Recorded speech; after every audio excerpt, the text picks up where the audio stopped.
everybody, it's Safi and Marco, Dish Out on the Movies. And we are doing today, not a movie, but the final season of X-Files. And I think it premiered in 2018, but I didn't watch any of it because I had watched the season before. I didn't really remember it that well, and I didn't care for it, so I thought I'm just done with it. So I just didn't bother to watch it. Well, it was funny because back then, because with the first revival season, you were like telling me every day, or every week, you were telling me like this episode was terrible. This episode, it was a comedy. And like you did that like every week, and it just made me like never want to watch it. And then it was even funnier because in the second season you didn't watch it, but somehow I heard even more bullshit about it from people. Like I heard like people were so mad how bad it was, like with the series finale. They're like, wow, the series finale to the X-Files is the smoking man gets killed for the millionth time. Yeah. Like, who cares? Like, that's what people said. And I just thought, like, oh, that's terrible. Like, the fact that the fans had to watch this and they had to... This was their gift that they got after all these years of support. And it just shows that, like, these people... They need to be held accountable for their bad storytelling because, you know, the X-Files was iconic and they destroyed this iconic piece of culture and they absolutely they ruined all the characters, they ruined all the storylines, and so now when you go back and watch the old X-Files, in the back of your mind you're going to be thinking about this X-Files, and I just think that that's unacceptable. It's terrible. And it should be erased from history. Yeah. Both these seasons and the movie that came out in 2005 or 2008, all three of those things should just be erased from history. Yeah, it's just the fact, it seemed like for this season, it was Scully and Mulder phone it in. Well, again? For the first episode at least, I thought. And that it was called My Struggle 3. And it just...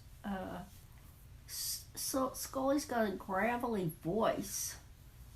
And Mulder is... Well, Safi, you don't even sound like you're talking. You sound like you're... Well, because it's quiet time. No, it's not. Well, it's almost quiet time, but no, anyway... that's an hour and 4 minutes away. Okay, anyway. She has a gravelly voice, and I'm like, what's wrong with her? And, you know, I thought, well, maybe I'm not hearing her right. Maybe it's bad reception. Scully was so bad. She was like, I'm going to... Mulder, we are going to investigate this case. And it's about a werewolf. And that's what she sounded like. Didn't she sound like that? Like she could barely even talk. She could and then Marco looked it up. Apparently she's a smoker. Well, they said she smoked on and off. But they said that this was like a purposeful choice. Like a creative decision. I don't understand a creative decision. I thought like, ew. Like, horrible. It kind of made it harder to watch because at least last season, you know, at least she's not talking like this last season. She's not sounding like I don't know, it's like she's run out of voice power, like she's a robot and her voice power is low. And then her hair was too long, and I know that she's had it long for Hannibal. I know Hannibal hasn't been on for a while, but still, I don't remember it causing a problem then, but in this show, it just made her face look so elongated. Oh no, that was the other season, right? Well, Safi? I think she started out this first episode, but then she changed it, and she did cut her hair. Well, you know the funny thing, Safi, And is it looked that better. one of the ways that you can tell that these actors don't care is the fact that they don't even look like their characters. You know, Scully, she looks like a dinosaur from Jurassic Park. And she looks better in this season. Like, she doesn't look terrible, but in the last season, she literally looked like a dinosaur.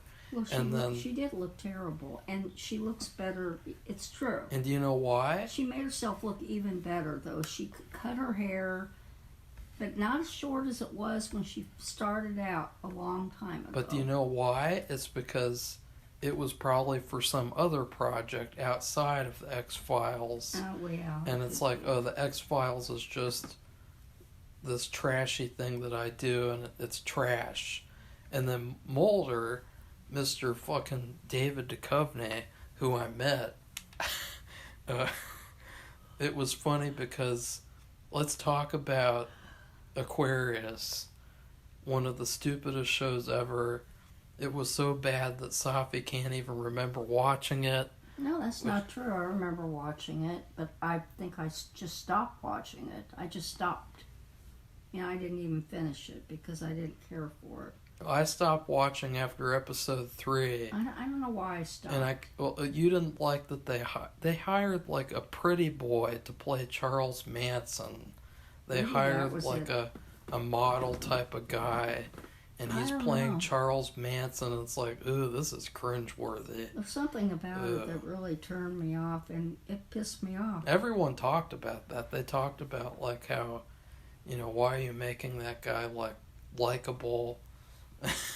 But the funny thing is that it's worth noting that Aquarius was canceled after the first season of the revival aired, which is why Mulder seems like he's a little bit less tired, and he's a little bit, he's woken up a little bit, and then because he knew that he didn't have Aquarius to fall back on.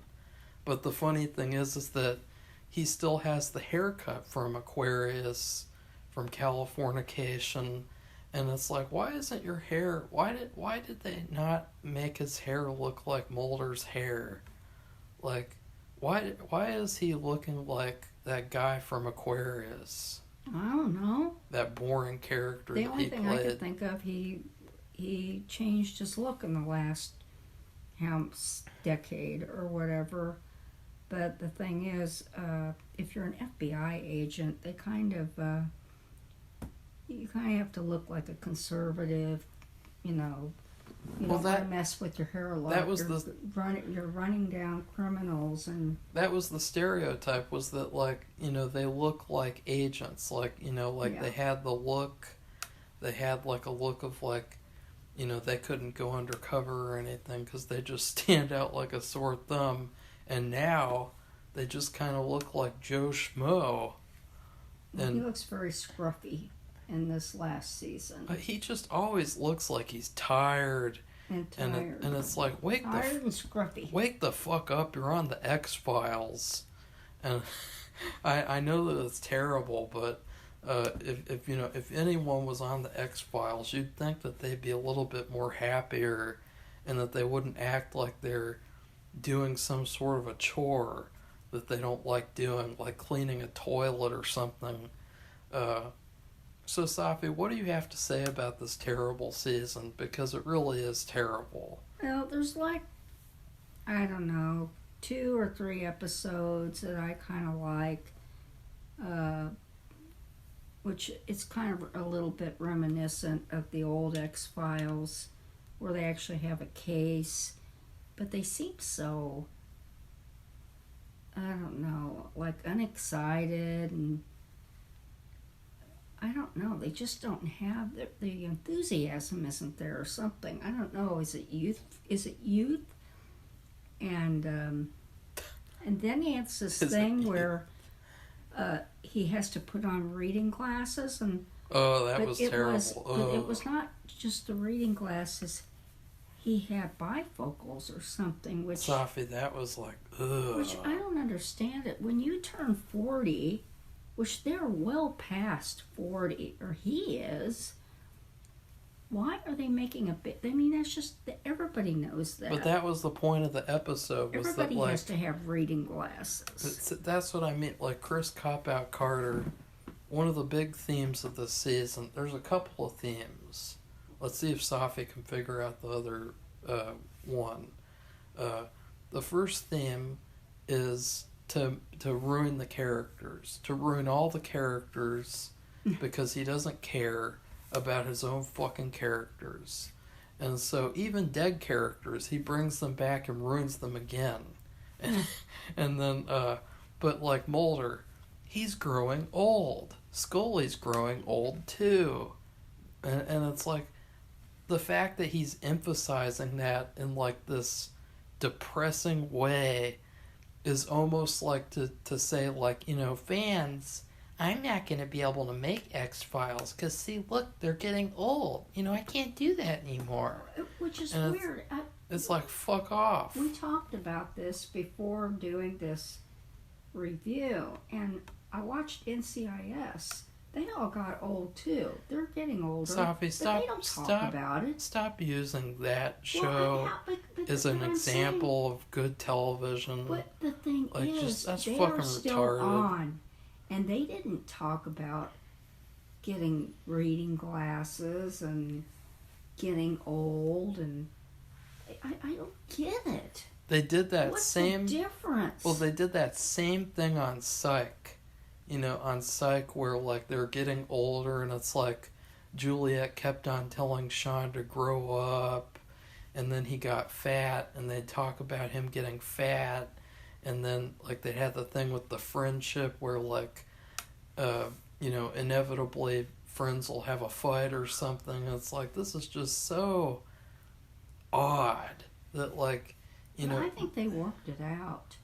Well, they did those later movies, and well, no, no. I'm talking about the story of the show, Safi. Like, what do you think I'm talking about? Real life? Like, I'm saying, like, these shows are not real life, and see, it just shows these fucking people nowadays. They have an obsession with real life when they write these shows and movies, and it really makes the movies and shows a million times worse than they ever would have been. And you know, that goes hand in hand with the other theme this season. Safi, what's the other theme of season 11 X-Files? I don't know. What is it? What's the other big problem? They did a lot more with food. No. The thing That's with the not the muffins, one. I thought that was really queer. Oh, that They was spent fucking like 15 queer. minutes talking about a muffin. It was fucking brand muffins, too. It's like, what? Like, they're sitting there in this cafe, and they're having these brand muffins, and Scully says, I wouldn't care if this No, you have to talk like Scully. I wouldn't care if this muffin came out of an alien's ass. I would still eat it. Oh. That's what I'm saying. I didn't like, get that either. They've never done that before. That's not Scully's character. Like, she would literally never say that. And that's another... These are not the characters from the show, from the old show, in any way, shape, or form. It's worse than last season. Like, that's the thing that I didn't understand with people, is that people have this season ranked above the last season, and ugh. Like, at least last season had some good ideas and redeeming qualities. Like, even there was stuff that they took out, like, they took out those new agents that were like Mulder and Scully. Yeah, nor hide nor hair. I didn't understand. Like, you introduce these characters, even if people don't like them, that doesn't mean you just make them disappear.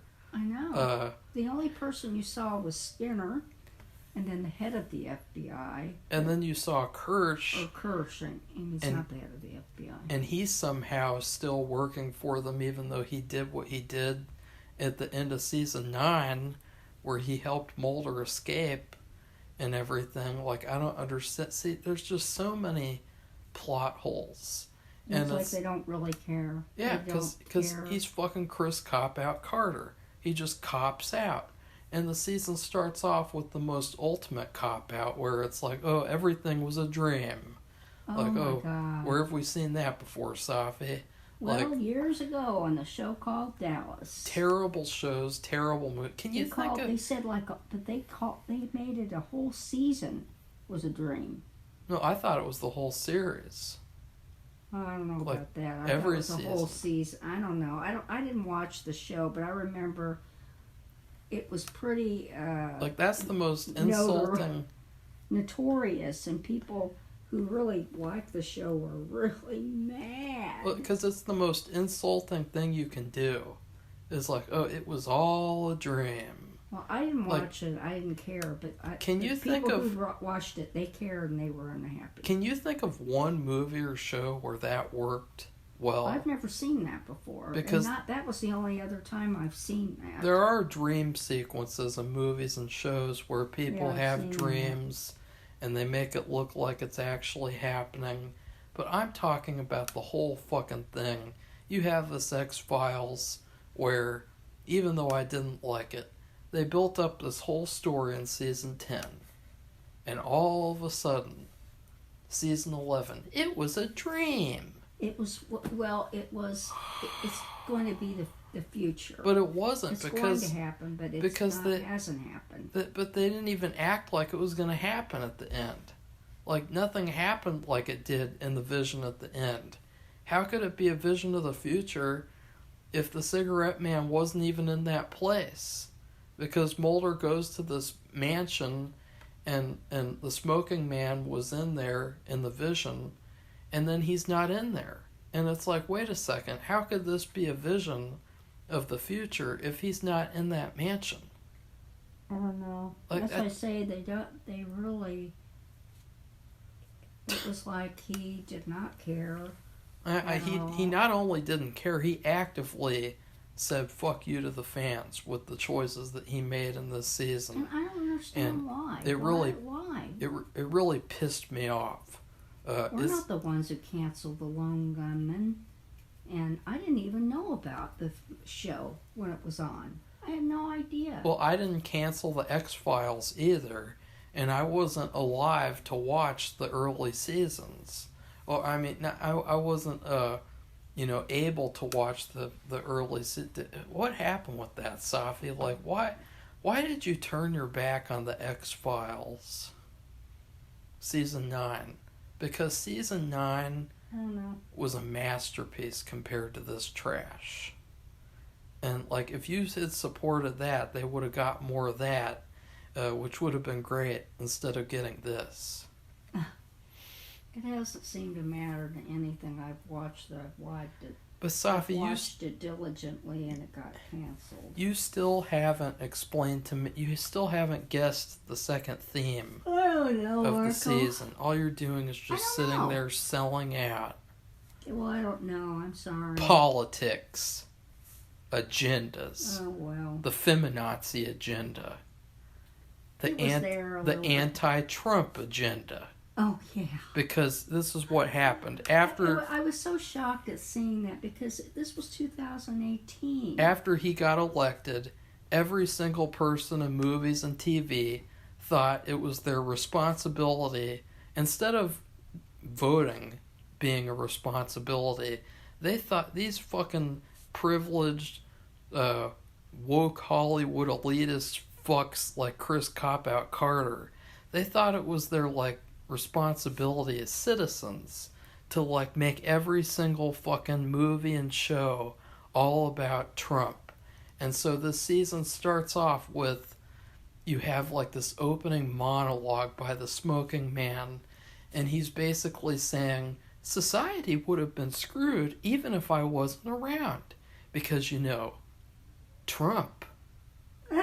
And it's like, oh my God. And they showed, like, shocked, they showed really. pictures of him and that other guy who looks like a fucking herpy fuck what's that guy? You talking about Steve Bannon? Yeah, like they showed the him, bookkeeper? and he looks like he's got herpes all over his face, and Yeah, I know. he looks like the taxi. He pardoned him. He looks like the taxi driver from Home Alone 2. He's supposed to be in prison. Who says, "It ain't much better in here, kid." And Kevin is like, "Oh my god." He Remember built that, people out of Safi? millions of dollars. He Yeah, said he was going to build a wall, and he didn't. He But bought that yachts doesn't. and That doesn't. things. The point is that these fucks like Chris Cop-Out Carter, with all their stupid political agendas, they just made everything worse. Well, I don't want to see that. Yeah, That's like, not why I watch the X-Files. yeah. I don't care what political... Nobody wants to go whatever. on the X-Files and listen to how much you hate Trump. Nobody. No matter who it is. I don't care if they talk about Hitler. I don't care if they talk about fucking, what's that guy, Francisco Franco? Oh, yeah. Or, like, I don't care. Like, I don't care about your stupid fucking politics. Leave your fucking politics out of the fucking X-Files. Yeah, since I didn't watch it, I didn't even think that... I wouldn't even imagine that would be in there at all. I Like, mean, when I saw that, I was really shocked. It's not surprising. Well, the only thing that came into play was the truth, and that was I can't remember The how it came truth? up. The thing about something about the FBI and the reason why Scully and Mulder could come floating back in there when it's been closed, I guess. Well, yeah, Shut that's down, another thing. was is- because nobody seemed to be paying attention because they were all worried about their jobs, which is really the truth. They didn't really tell a story at all. But there was nothing didn't about say- the X-Files. They didn't say the X-Files is reopened officially. No, they never. They didn't say like if they're agents or not or anything. It was just like, it was basically Chris Cop-Out Carter saying, "I'll do whatever I want." And in the end, at the last episode, I believe it was the last episode, the director Kirsch, he said, "I want Scully and Mulder's badges. I'm shutting down the X-Files." Well, when did it open up? Oh, I know. I thought that was hilarious. It's like, oh, it's just here for extra drama. It's just dramatic I purposes. don't know. That was weird. And then they had this cringeworthy scene where Mulder was he was going over this case and trying to connect all the dots, and he had all these red strings up and all these pictures hanging all over the wall, Oh, yeah. like the Unabomber Mm. picture, but there was a picture of Ted Cruz. Yeah, I saw that. And Mulder was saying to himself, "This idiot connected to this and like they purposefully, these people are so petty and so bitchy and so retarded and such pussy ass crybaby And it had nothing fucks. to do with what they were working It on. had no relevance to the None. plot. Zero. It had no relevance to the show. It was purposeful. Like, we have to, because we're woke Hollywood elitist fuckfaces, we have to have a scene where Mulder calls Ted Cruz an idiot.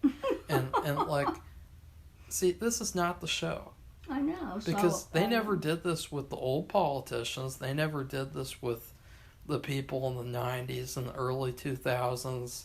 Like, the only thing they ever did was with the George W. Bush, where they had the theme play with his picture.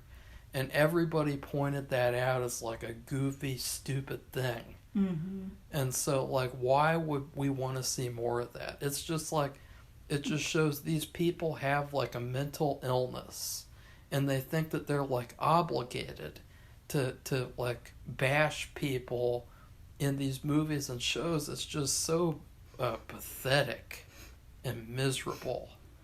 And they make the whole show about politics.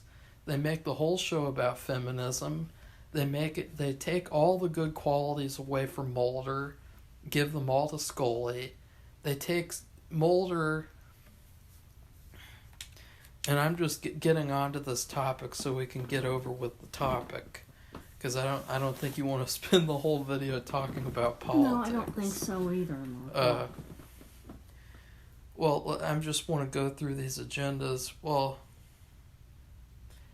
like even, making the baby William, they have this twist where he is actually the son of the cigarette man to Scully. Which is just terrible. Which is I sickening, really didn't like that disgusting, outrageous, an embarrassment to the X-Files. But not only that, you know what they're doing, Safi. No, I don't. They're taking away that right from Mulder. They're taking that away and saying... he said that at the end, kind of. He said, you mean, I'm not a father.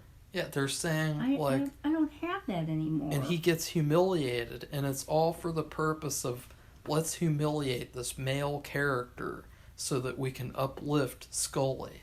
Well, I don't know if it uplifted her at all. And show her as the strong one. Well, it was bad for both of them. It was just stupid. And I was like, why did they do that? It wasn't bad for Scully because she has this other agenda, which we'll talk about. It all comes into clarity when Scully gives the final speech. Because, and this is another fucked up thing, is that Gillian Anderson revealed that she wasn't given the script to the final scene until hours before filming. So her and Mulder literally had no time to practice. They had no time to prepare for this epic moment that was supposed to be like, the end to the series. And so, it really seems like last season, Mulder checked out. This season, Gillian checked out. Yeah. She realized, I can't do this anymore. She was mad. Safi, stop doing that. You've been doing it the whole fucking video. It's really pissing me off. What are you talking about? It's causing this background noise. It's so irritating. Really? Yeah. People can hear that in the video. I don't think so. Yeah, they can. Bull. But it all becomes clear it's a pro-choice agenda story. Because Scully goes on and on about how William was a mistake. He shouldn't have been. It was the wrong time. He was born in a lab. And it all comes clear that, this whole story of William, the story that nobody liked. I mean, this is one of the stupidest stories in television history about this stupid fucking baby. And I hate William. I hate him even more now that he's an adult, a teenager, because he looks like a fucking whiny-ass, punk-ass, emo bitch. And he's just the worst. He is just straight up the worst character in X-Files history. And the agenda, though, is that, who cares if William dies because he gets killed at the end? But the agenda is... No, he doesn't. Yeah, but that's the stupid twist that comes after.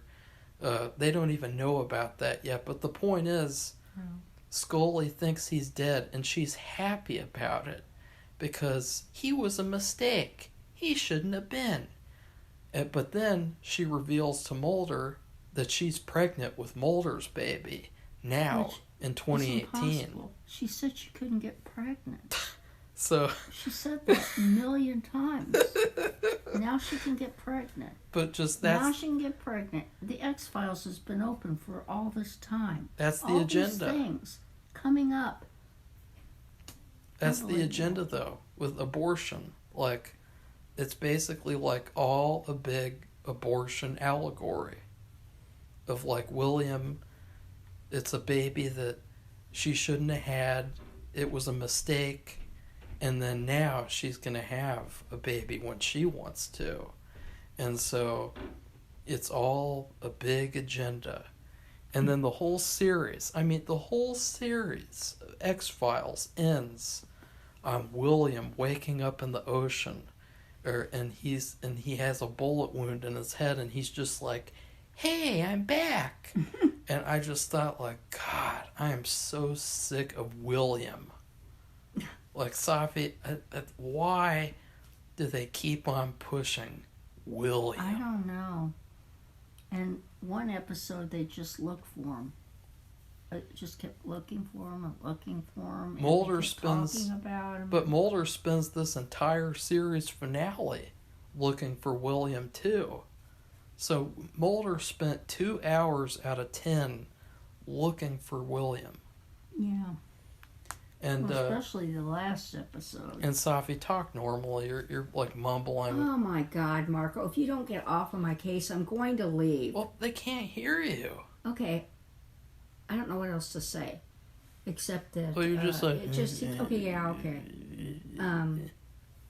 I've had 2 people now in the house get on my case all day, and I'm tired of it. Safi, and let's talk about another agenda, feminazi agenda. God. Reyes' character, she's evil. Who? Her. They ruined her. I don't understand that at all. One of my favorite characters, they ruined her. And they turned her evil. And it's also revealed that she has sex with the smoking man. Ugh. And she's his sex partner and his evil partner. And it's like, oh my God, I literally want to take the phone that I'm holding right now and shove it down my throat, and I'll take more pleasure doing that than watching Reyes with the smoking man being partners together. That is the stupidest fucking shit I've ever seen. And you think with something like that, she completely changed her character. Something bad had to have happened to her. Yeah. Horribly bad. Nothing happened. No. She was just like, whatever. I'll switch sides. I'll just turn into a doppelganger.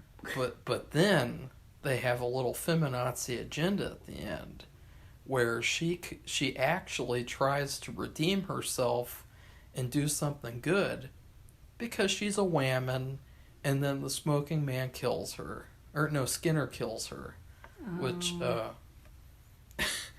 and so I just thought, like, what a joke. Like, just what a joke this show has become.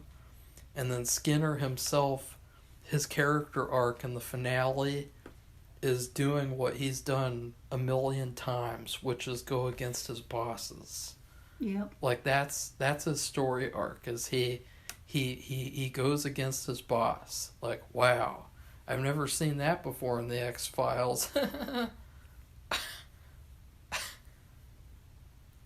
And Safi, why are you acting like you're like spaced out? Oh my God, leave me alone. I'm going Safi, you're doing a review. I'm going to leave the room. This if is you don't supposed stop to be it, let's keep going.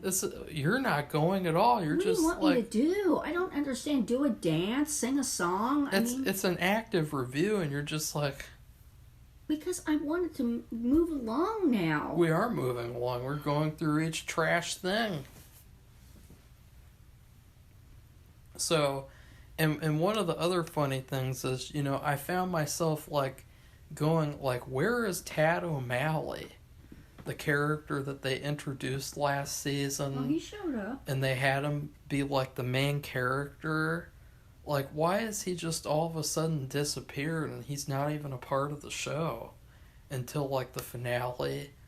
Like, it was so shitty and like disappointing that like Chris Cop-Out Carter, he really cops out this much to where he literally doesn't care if he did a story with this character, he did a story with that character. He'll just say, oh, whatever, they're gone, disappear. And then in the finale, he's basically just a fearmongerer, which goes against his character from last season, where he was telling the truth and he was trying to help.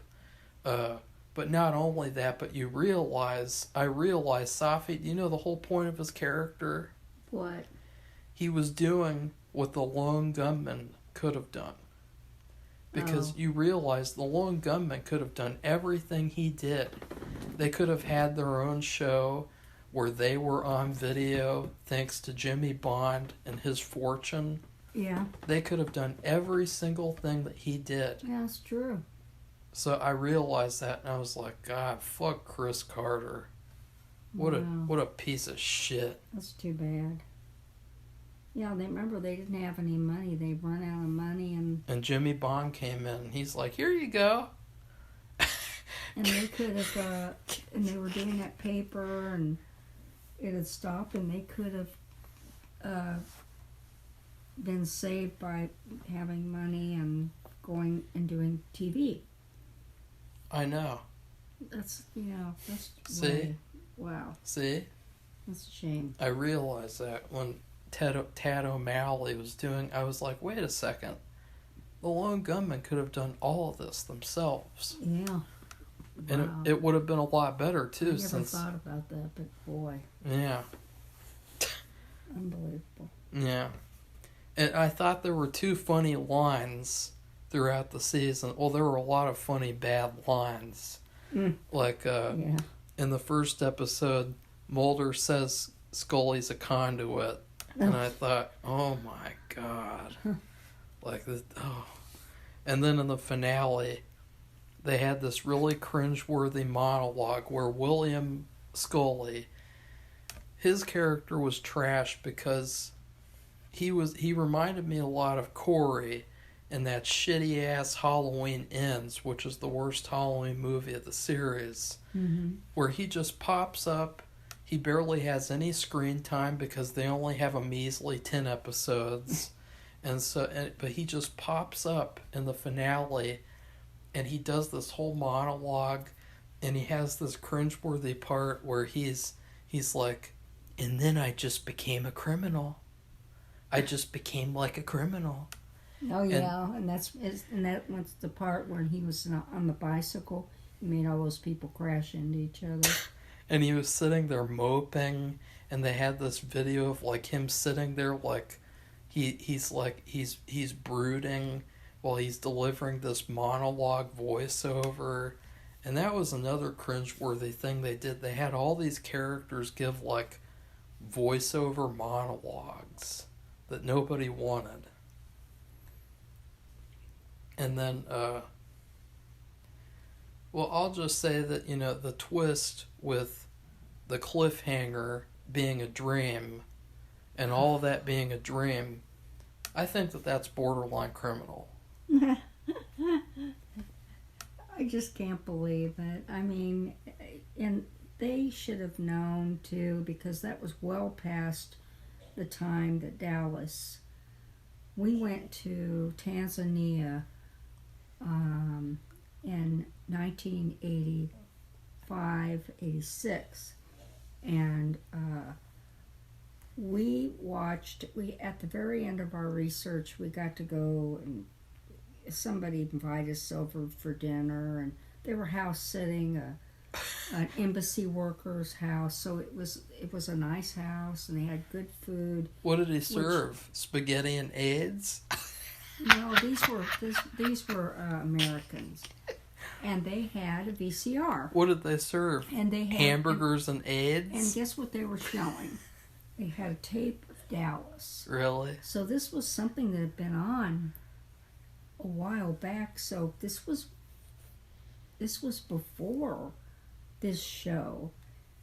And what did they do in Dallas? They did this dream thing where the whole season being a dream. Series. The whole, I thought it was the season, but it doesn't matter. It's the Whatever. series. They did this, and people were angry. We've already mentioned this, but the thing is, they could see the whole thing, what happened with it when they did that it wasn't received well. And so why would they do it? Because he painted himself into a corner and he didn't know what to do. And so and it was so weird too, because it almost felt like The Lone Gunmen, where they had the pilot and then the rest of the episodes were completely different, because it was almost like this season was a reboot of the reboot in the way that they looked different, they acted different. Skinner was a lot more in the show. It was almost like he was trying to like course correct after he had already started this disastrous revival by having it all be a dream. Stupid. So do you want to start ranking the episodes? Okay. We have 10 any... episodes in this season, and I ranked we're doing a last to first. Yeah, what's your Okay. number 10? My number 10 is episode 1. My Struggle, number 3.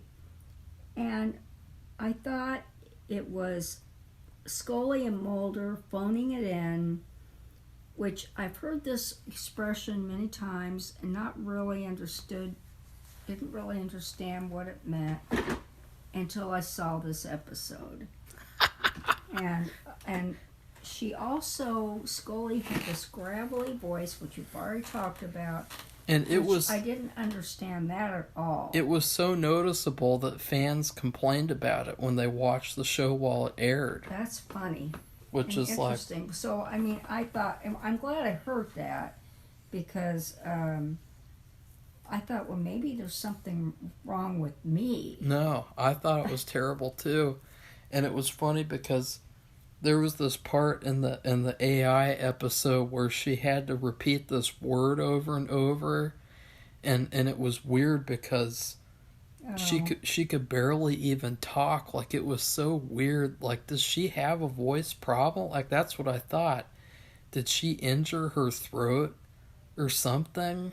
Is that the thing that she wanted to the car to slow down or stop? No, get out? She kept on saying, "Return, return."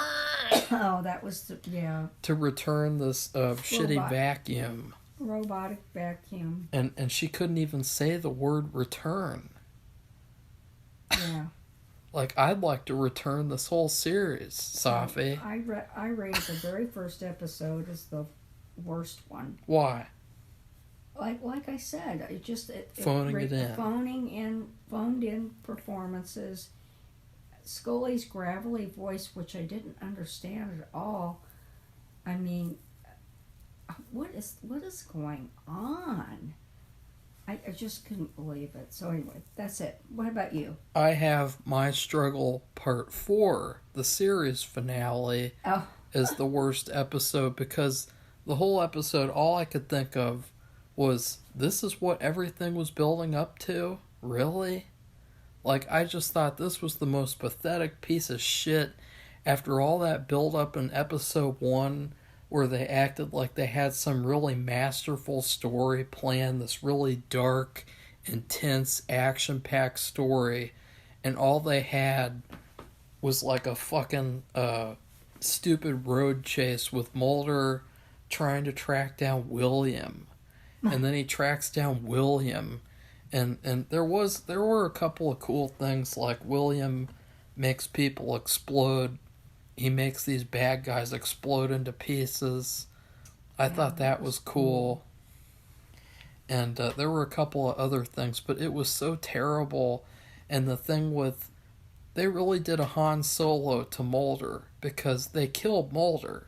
They did it on purpose to where you visually see Mulder getting shot in the head, and you think, "Oh my God, Mulder is getting killed." He not only did they take away him being the father of William, but they also make it to where you see him get killed, and they literally Han Solo'd Mulder, because then it was an illusion.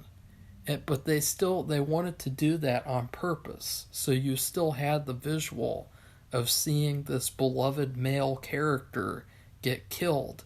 And meanwhile, Scully, the whole episode, she's the voice of reason. Mulder doesn't know what he's doing. Scully comes to the rescue, and she says, "You know what, Mulder? William was never meant to be." After all this story of us feeling terrible about giving him away, well, actually, only Scully gave him away, while Mulder was off in La La Land. After all this story of feeling guilty, it becomes an abortion allegory, where she's happy that he's gone now because he was a mistake. Wow. Yeah. Okay, number 9 is, for me, it's episode 5, and that's Ghoulie. Oh. I thought it was a stupid name for the episode. I never really understood what it was supposed to mean. They explained it, but I didn't understand it. And to me, it was meaningless. And it was the hunt for William. because William, in this story, William had 2 girlfriends, and he explained that. I think that was pretty well explained. I don't know if he even explained it in that episode either. I know he explained it in some time during the series, but it was still stupid. And then it was Mulder and Scully, I guess, hunting for William the whole time. That was it. That was the episode. It was stupid, and I don't want to talk about it anymore. It's just so dumb, and this is one of those cases where you have 2 bad episodes, and you try to figure out which is worse. The whole season's a bad episode. And these 2 were... Ugh. Yeah. So, go ahead. Your number 9 is... My number 9 was My Struggle Part 3. Oh. It just felt like such a big slap in the face, because even though I hated the finale of last season, it was better than this, and it was a better story than this, and I was looking forward to seeing how it paid off, because a big part of what made the earlier X-Files 2-parters good is that the first parts would be kind of weird, and then the second parts would pay off all the storylines. And instead of doing that, Chris Cop-Out Carter delivered the ultimate cop-out by having all of that stuff be written over, where it was all a dream. And then they got rid of the young Mulder and Scully, which pissed me off, because I wanted Mulder to have an affair with the younger Scully, so that he could be like on Californication. And, they made it that way, Safi. And it was just so horrible. And even if you take away all the bad story, it was a terribly put together episode. It felt almost like this episode is so bad that, like, it's not, like, there's no story. It's just random stuff happening for 45 minutes. And it was almost unintelligible. Yeah. So what's your number 8? My number 8 is, well, I can't really tell you what it is. It was a serial number. And yeah, you can. It's RM9SBG93ZXJZ. And I think that was a serial number of her little robotic vacuum. I'm not for sure, but because I don't think they said. But this was a pointless episode. But I liked it better than these other 2 in the fact that I couldn't believe all these devices had been introduced back in 2018.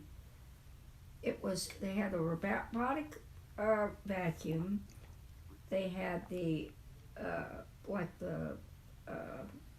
do you call it? The security system that you would put on the outside of your, by your door, and you have to key in a number before you could, and you go in, and then you have to key it back to being secure, so that if somebody tried to break in, the alarm would go off. And back at this headquarters, they would have it flashing on some kind of master board, and I've never seen a problem with that. But anyway, and so let's see what else. Also, Uber drivers. Oh no, wait. Driverless Uber cars, but it was called by a different name.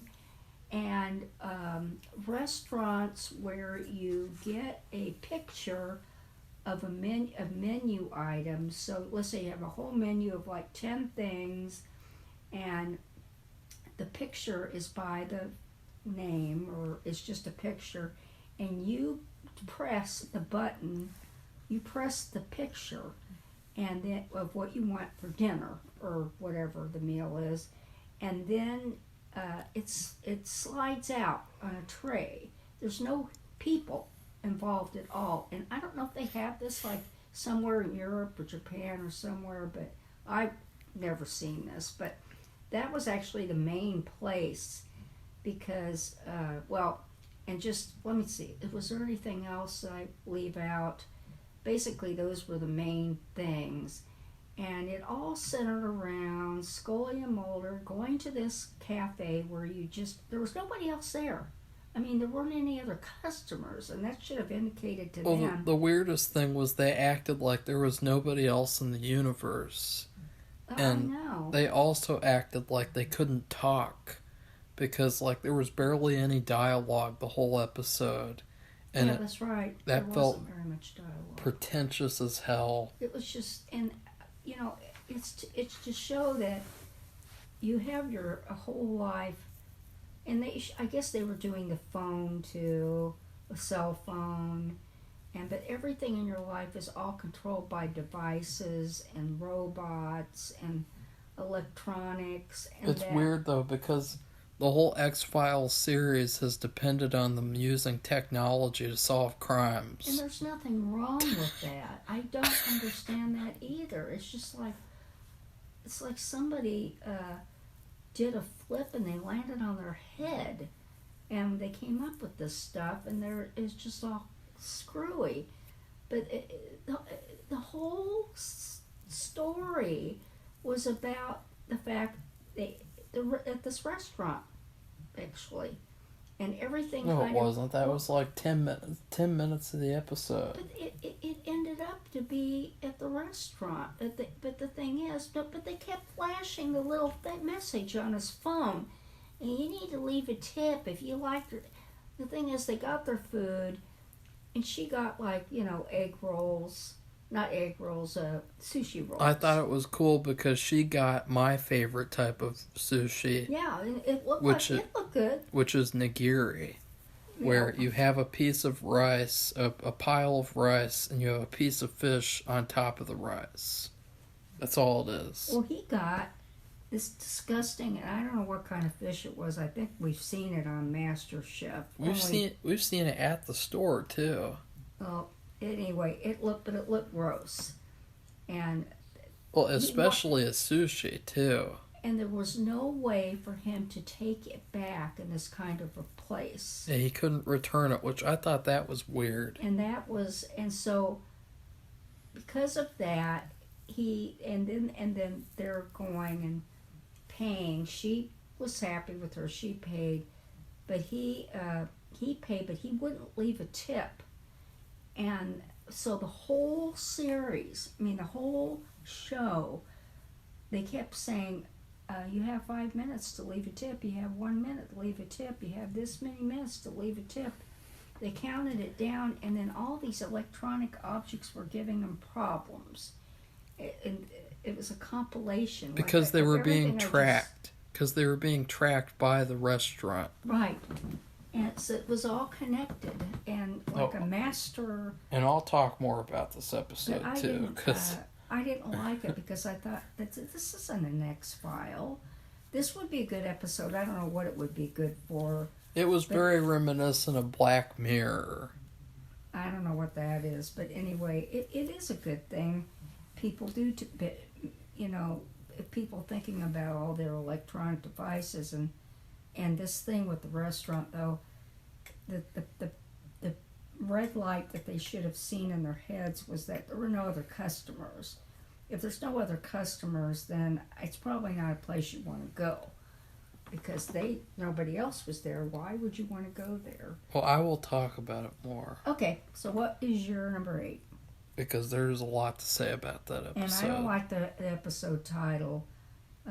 I don't. It makes it hard to talk about because it's like RM9SBG93ZXJZ. It has to be the vacuum because the vacuum did not. Didn't do what you wanted it to do. I didn't really understand what the problem with that was either. They should have just called it sorry, I'm going to cop out again because I'm Chris Cop Out Carter. Well, it seemed people who have had those robotic vacuums that they liked them. Nowadays, it's that since 2018, 2022, so I would think, yeah, of course they've improved them. My number 8 is Nothing Lasts Forever, which I know Safi loved. She thought that was incredible. I thought it was one of the biggest pieces of shit that I've ever seen. It was another unintelligible episode where it's like all about like organ thieves and which was reminiscent of the second movie, and they're vampires or something. It was so bad. Mulder and Scully are hardly in the episode. Most of the episode is just devoted to this random whammon called Barbara Beaumont, and she's not very good. She's just like a modern trash actress, and I think the thing that shocked me about it, I gave it a better I bet you did. ranking, but still, she was singing, and a whole part of the song she was singing flat. And I started fast forwarding because I just couldn't stand it. That was horrible, and I thought a few little parts of it she sang, it was well done, but then she was flat. Oh, so I've been a musician for a lot of my life. So is Marco, and when you hear something like that, it's like having somebody scratching on a chalkboard with a nail, and it's just And it's also all about Mulder and Scully growing older. Yeah. Because it's almost like Chris Cop-Out Carter saying, "They're growing older, guys. I'm not going to be able to do this anymore." And it's like, fuck you. That's what I have to say about that. Fuck you. Like, your show sucks. Your characters suck now. Your whole fucking series sucks. Good job. Cop-Out. Okay, what's your number 7? My number 7 is that my struggle for, and the only reason I put it there, which really isn't saying a lot because it's almost like a D. It's between a C and a D. And that was because he was so upset that William really was not his child, even though he just saw William kill all those people, even though they were bad people, but he blew them up to smithereens. Oh, remember, he didn't have any choice in giving him away, so that's true. It should have been more painful for him. But he was very upset, and so she said, "No, that's not true," and then she proceeds to tell him she's pregnant with this baby, which made no sense to me, because she said a million times on the show she was, and they went on and on about that she could not have any more children. Yeah. So whatever the miracle of childbirth, so anyway, I just thought the miracle is Cigarette Man. He's just like obsessed with impregnating every woman on earth. No, ew. Like every single son is it's his son. Yeah. He's the father. Who's the father? Who's the father? Cigarette Man. Yeah, so who's Skinner's father? Cigarette Man. That's the only reason why I put it number 7. Who's Jesus Christ's father? Cigarette Man. Yeah, really. I mean, that sounds goofy, but it really is. That's what they do on the show. Like, they'll have a moment too where they had Skinner saying, "Who's the father? Who's the father?" And it's like, God. Okay, go ahead. My number 7 is RM9SBG93ZXJZ. This episode started off pretty good, where I thought, is the whole episode going to take place inside just this one sushi restaurant where they'd be stuck in the restaurant? I thought that'd be really cool. Oh, that's what I thought, too. Because I enjoyed the stuff with them in the restaurant. But then, as soon as they get out of the restaurant, the episode completely fell apart. It was boring. It was a disaster because it made no sense. It's like, just because they didn't leave a tip to these robots means that they're going to be tracked down and killed by all the other electronic devices. But no, God, this episode deserves its own video all by itself. Because it starts off with this cringeworthy agenda thing where it's talking about how toxic the internet is. So they said that they created this AI that is supposed to tweet based on what they think a teenager would tweet like, and it goes from just like nice tweets to saying things like, I hate feminism, Hitler was right. And it's like, this is really, really weird. Like, this is just more agenda shit from Chris Cop-Out Carter. Because you know what, Safi? I hate feminism. That doesn't mean that I think that Hitler was right. And that's like what he was trying to say, though. Like, he was trying to, like, spew this, like, anti-men agenda with this whole season. And so it's basically this really pretentious message of, we need to be better teachers to robots. Yeah. Like, that's literally the message of this episode, Safi. That's stupid. Did an adult write this episode? Sadly, yes. Yeah. Probably a whammon. And, and so they get followed by the robots, and it makes no sense because you think, how are all these electronic devices from different companies communicating? That's right. That's what I was wondering. But they also had drones too. And why is the whole world suddenly a dystopian future out of a science fiction novel? And that's what it looked like. Like, it was really weird. It felt like there was nobody else around, and the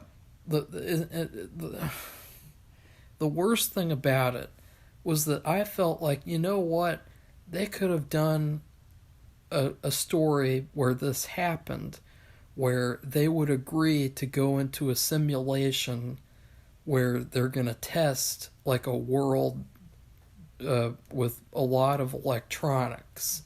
Like, maybe you could have one company, they approach Mulder and Scully, and they say, like, you know, something went wrong in there and we don't know what went wrong. Can you go in there and figure out what we need to fix?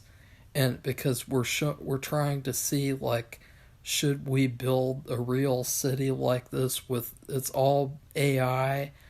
And they could have gone into the simulation, and so it would have made sense that it's a city that, like, they're the only people there, all the machines communicate with each other.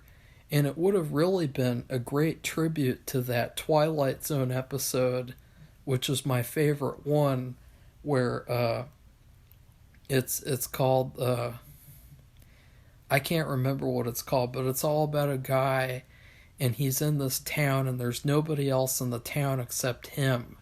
And at the end, we figure out it's a simulation, and it's a test to see how long a person can be alone. And so I thought that was a masterpiece. They could have done the same thing with this X-Files episode, but instead it was so terrible. And the way that it ends is that Mulder gives the restaurant a tip. And I thought, you know what, Safi? It was a 10% tip. This episode would be Lawsuit City. Everything that happens in this episode, the fact they go to this restaurant, they can't return the food, the restaurant's tracking them down, attacking them because they won't give a tip. Lawsuit City. Oh, there's a lot of other things in the episode too. The car. The car's going too fast. The self-driving car trying to crash and burn to kill Scully. The alarm system not working, and then she has to pay extra money for a false alarm. A lot. A few $100. $250. And just all this stuff. Lawsuit City. Yeah, really bad. bad. And you think, if they're having these problems, everyone else in the world would be being killed constantly. Like, they would all be like massacred from these machines and things on a daily basis. Yeah, we'd be having a Terminator type thing. Nobody can hear you, Safi. We would be having a Terminator-like situation with robots running the... And so it's like, that's completely unrealistic. Safi, what's your next? What's your number My 6? number 6 is episode 2, which is this. Oh, that's my number 6. Oh, yeah, well, good. This is all about... It's a terrible episode, too. This is kind of like between a C and a D again. Yeah, I thought I gave it... I gave it an F.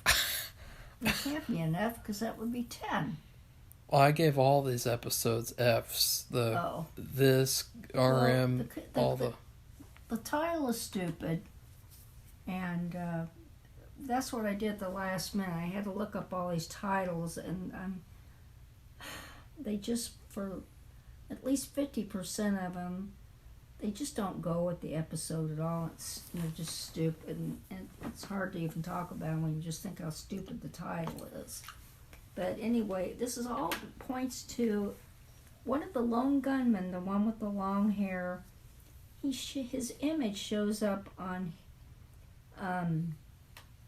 Mulder's telephone. And immediately you think, did David Duchovny purchase a cameo from this lone gunman actor on Cameo.com? Well, I didn't think that, but it reminded me, there's a Hallmark movie with something like this, only it's only a voice. There's no picture. And then I've seen it somewhere else too, where they did this kind of thing in the story. But Marco can talk about what it's about. But he mentioned the word simulation. And apparently all these people made simulations of themselves. And somehow his got activated because of something. And so... And what he really wanted was, he wanted it destroyed. The because story... he said, if you're seeing this, I'm dead. The story is that it's... It's hard to explain because it's... the episode starts off where, like, Mulder and Scully are just sitting there and they just get randomly attacked by gunmen and they have a shootout and you're just thinking, like, what the hell is going on? The story is they have this simulation where once you die, you'll be uploaded to this world. And you'll be able to be with celebrities. You'll be able to eat anything you want. You won't be able to get sick. You can live anywhere you want. You can have you know what all day long with anyone you want, any time you want. There's no such thing as rape. You don't have to worry about a woman saying no. Because I'm just saying, like, you could just kill people probably. Like, you could just do anything and it would just all be undone.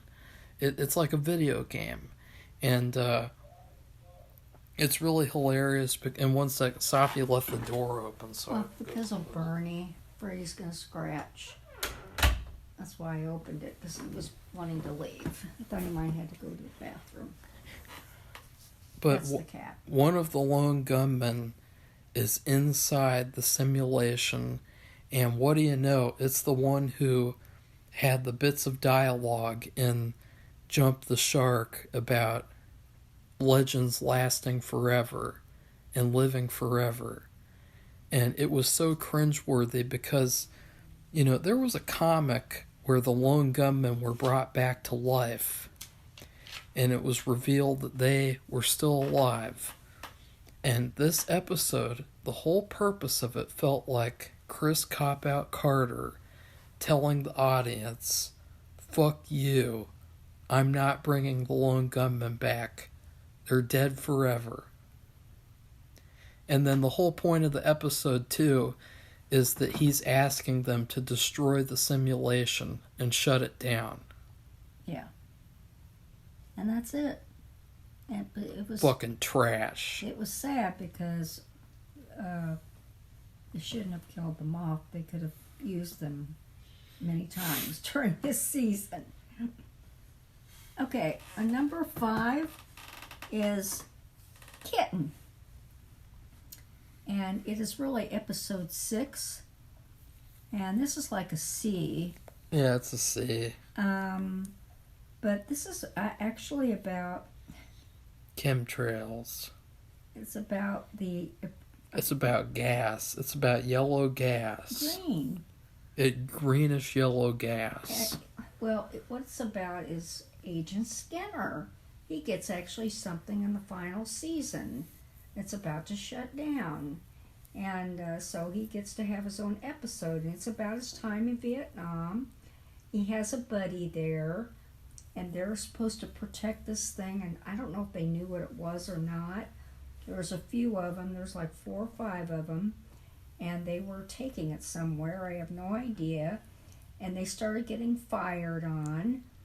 And they took it into a big, I don't know, an enclosure. And there were all these Vietnamese there. And they were hiding because there was bombing and shooting and missiles and everything nearby.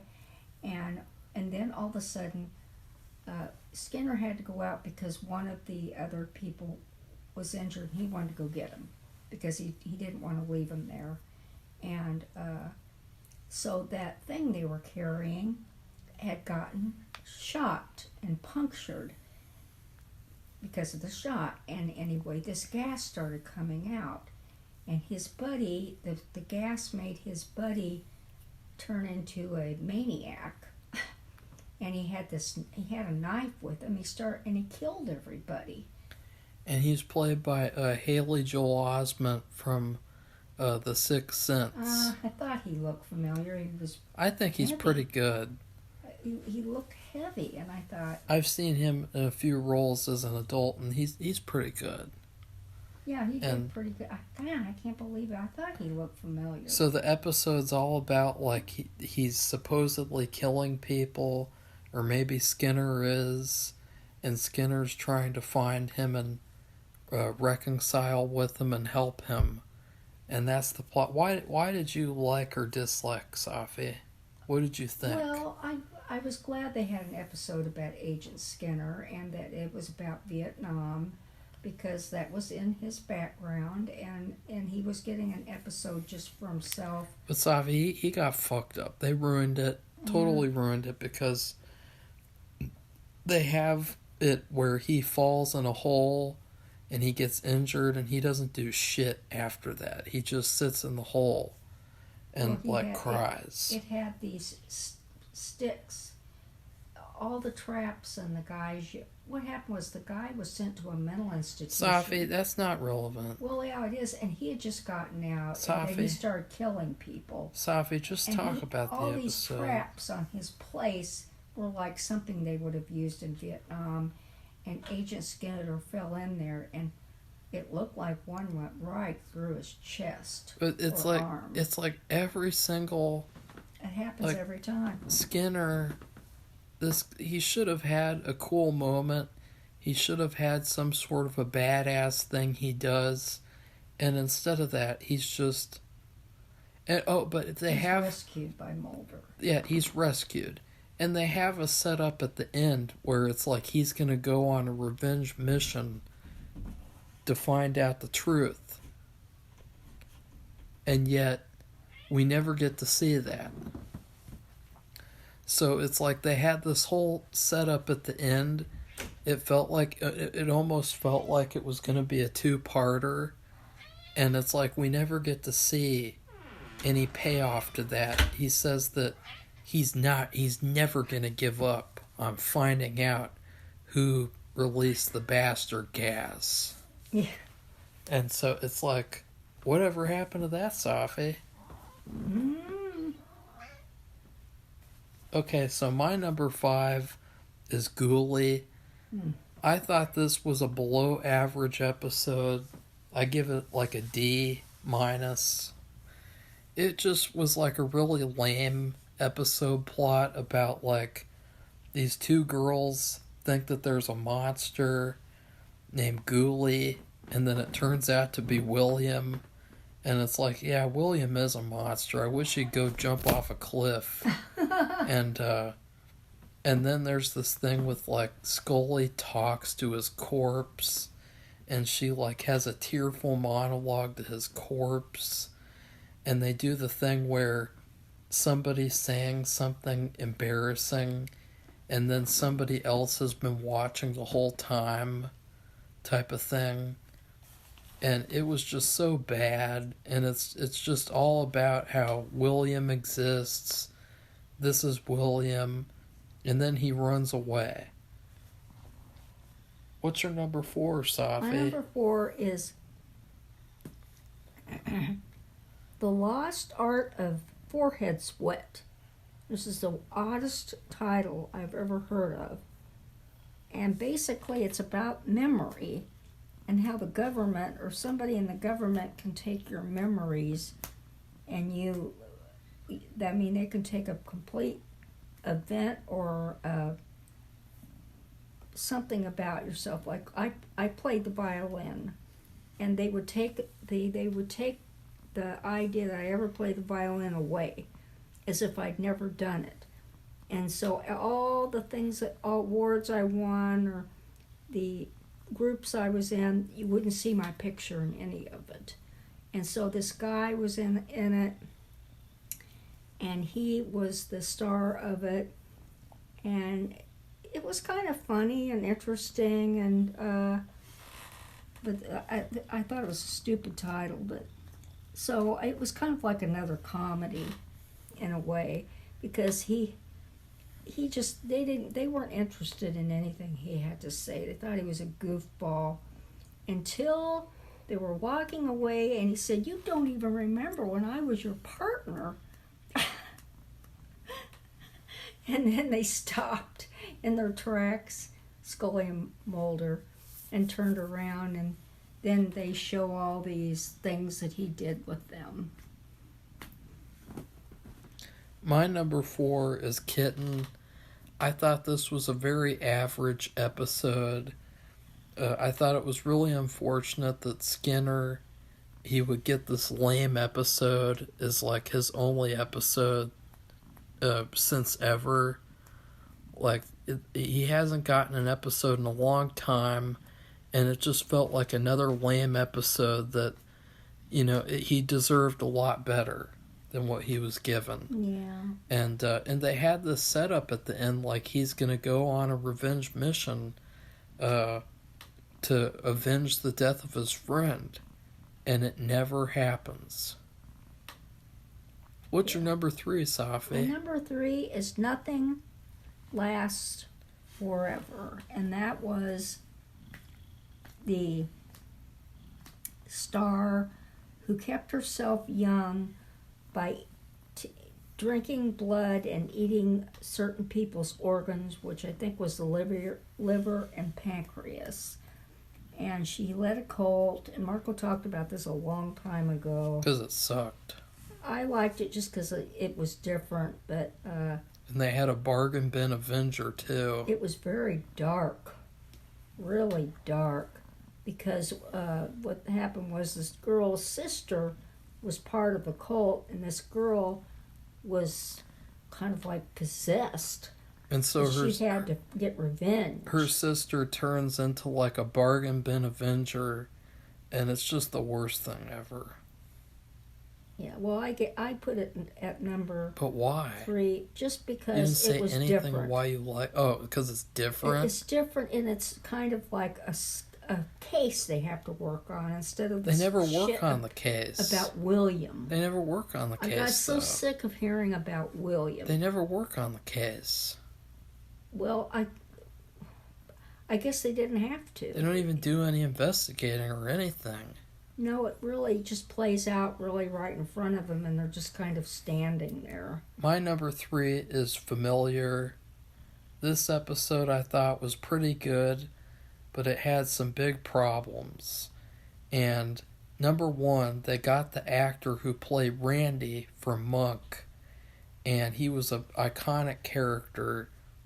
And in this, he plays a complete evil piece of crap who commits murder of an innocent person, and for no reason. And I thought it was almost felt like Chris Cop-Out Carter was assassinating the character of a different show, because it felt like this is something that Randy would have done on Monk, if they had tried to do like a shitty dark storyline. And so I really didn't like that at all. And it made no sense too, where like he killed an innocent person, and then the judge set his bail at a low price, and she let him just go right back out onto the street, and they didn't take away his gun, they didn't take away his weapons or anything too, and it's just like, it's just total plot convenience. So what's your number 2, Safi? My number 2 is +1. That's my number 2. And it was, well, I didn't think of it in this way, but when I looked it up to make sure everything went together, this is about everybody has a doppelganger. They actually talked about this in real life today on the news a few days ago. It's interesting, but anyway, everybody has all these people suddenly have a doppelganger, and the doppelgangers are all evil, and they will kill you, and it doesn't take much for them to kill you.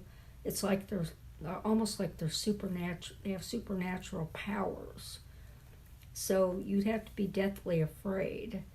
So I don't know anything more about it other than that's what was going on, and it was a little.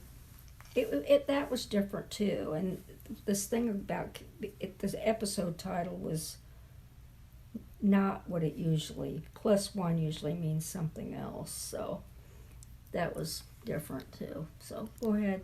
I thought it was a good episode. I liked how they had this actress, and she played herself and her brother. Yeah, that was good. And they were different characters, and it's funny because that was a good idea. She did a much better job than that bitch on Chucky, who thinks that she's like a non-binary, whatever the fuck that means. Like this. Yeah, we've heard about that. This actress did a good job. Yeah, and it was good. She played 3 characters actually, and I thought it was a great idea too. I like doppelgangers because it reminded me of Twin Peaks. Mm-hmm. And so when Mulder saw his doppelganger, I got excited.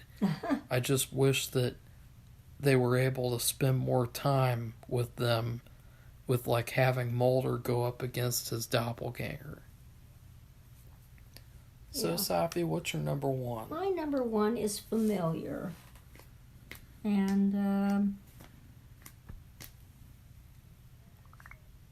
the reason why was because it was about witches. And they went to this place like Salem, for example. And they had a bout of witchcraft long ago, and they didn't really talk a lot about it. They just showed the history books on the people's bookshelves, and basically it was about an affair and a jealous wife and the killing of children, little children, 2 little children.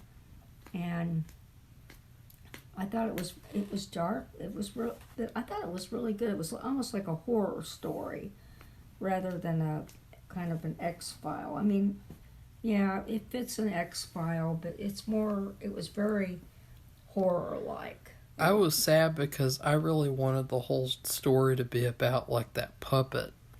They had this really cool puppet character. It looked very creepy, and I thought this would be a great character. Well, that's what I thought it was going to be about, actually. And but what happened was, just for the kids, just for that part, the little boy, like this, what Marco just said, this creepy puppet character who was on TV, and he looked like a Slappy kind of character, only it was a guy, and he had this, I mean, it looked like his head was really this puppet head, and he just danced around and acted goofy. And then he saw that character beckoning to him in this park, and he followed him, and then he ended up getting killed. And then the little girl watched some kind of show that was like Teletubbies, if you know what I'm talking about. Characters that were all dressed up in unitards in different colors, like it was a purple, red, yellow, blue, and one came to her door at her house, and she followed it outside somewhere, and she got killed. And then they're like, my God, who's killing our children? And Scully and Mulder are there, and he says, well, I saw on this guy's bookshelf this book about spells. So I think somebody knows more than what they're saying. And so I thought it was pretty good. I kind of wish for some things that we've seen lately that they would have had something like that. They would have made it more organized like Really? that. Like that R.L. Stine Fear Street thing. Oh, we don't talk about Fear Street, Safi. Well, that would have been... that they could have done something like that. That's a trilogy of trash. Instead, it was a mess.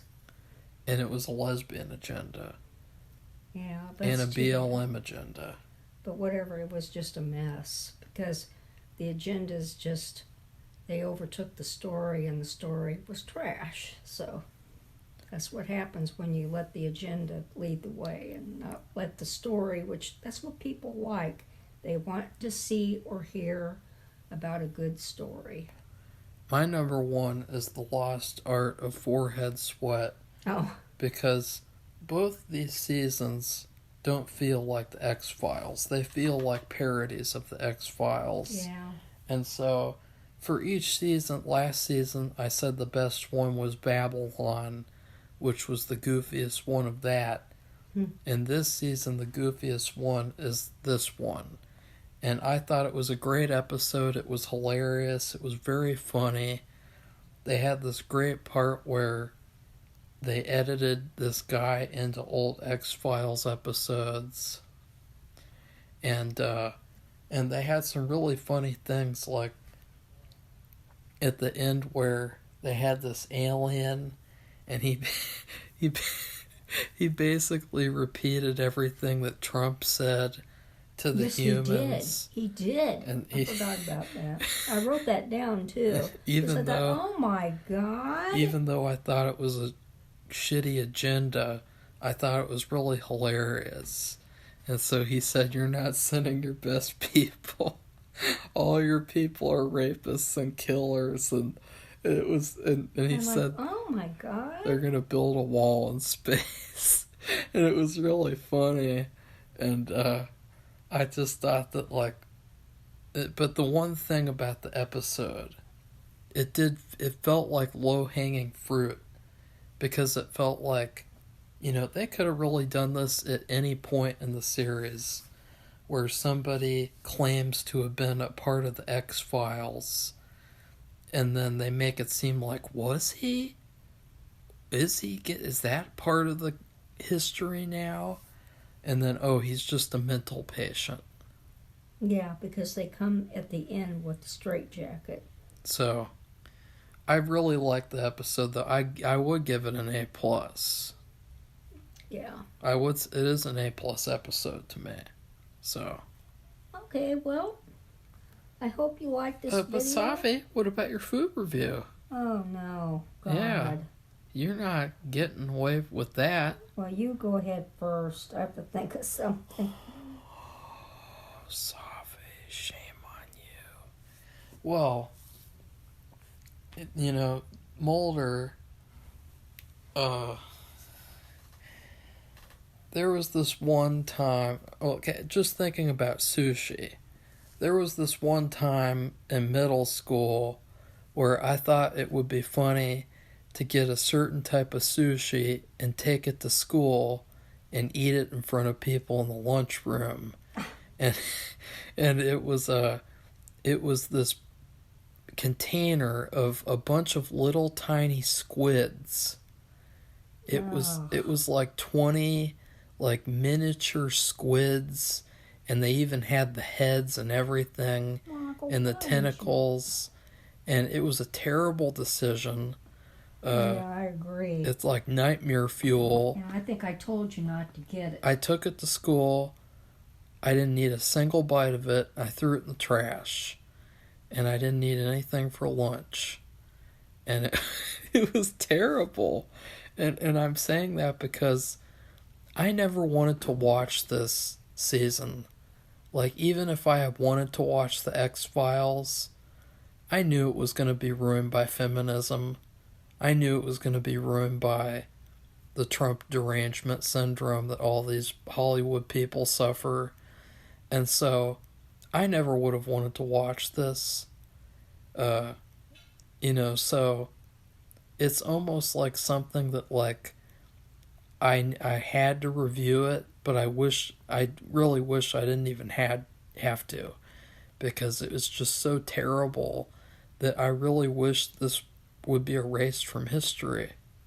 It's an embarrassment, and it's a complete mockery of the series, and it's really kind of sickening that this was allowed to be made. I think everyone involved should be ashamed for ruining the show like this, and I think that Chris Cop-Out Carter should never be allowed to work again, and that the copyright to the X-Files should be given to someone who cares. Okay, well, my food review is we drive by this ice cream, but it's really custard place every single day. And they change their menu every single day. And my favorite kind of like ice cream is cinnamon. And they never have it. Nobody ever has it. It's very rare to get it.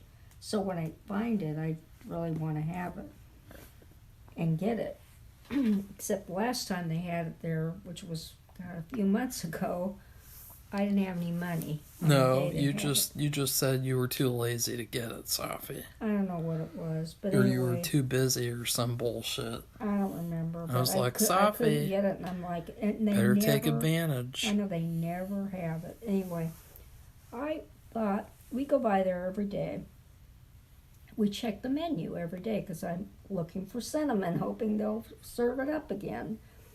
And it's called Ritter's. I don't know if I should even say, but they did this thing up in Rock Island, so I was thinking it'd be fun if they did this too, where they got a dip of, you get this dessert, it's like a birthday dessert, and they put a dip of about 10 different ice creams or more in this big bowl, and you share it with everybody if you want. And I thought, for Ritter's, though, they have a problem, and that is they have an obsession with peanut butter. So peanut butter and turtles. Yeah, which is nuts and caramel, too. So you would get this big bowl, and you get a dip of everything they have, and most of it's peanut butter and caramel and nuts. And so it would kind of be, you have these rare things under there. There'd be maybe strawberry, but of course it's called some fancy name. Butter brickle. Yeah, butter brickle. Maybe something with chocolate. Mint surprise. Yeah, so you have these other, different episodes, but they're kind of covered or polluted with all this peanut butter. And that's kind of what this season reminds me of.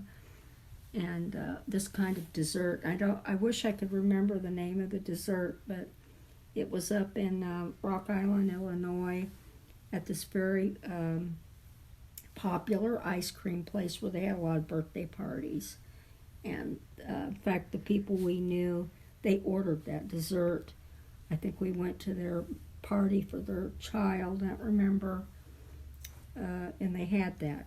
Was their child named William? No, they didn't have a child named William. It's funny because my dad's name was William, so I hear that it's kind of weird. Did he get killed? Did he get killed and then the parents got really happy and said he was a mistake anyway?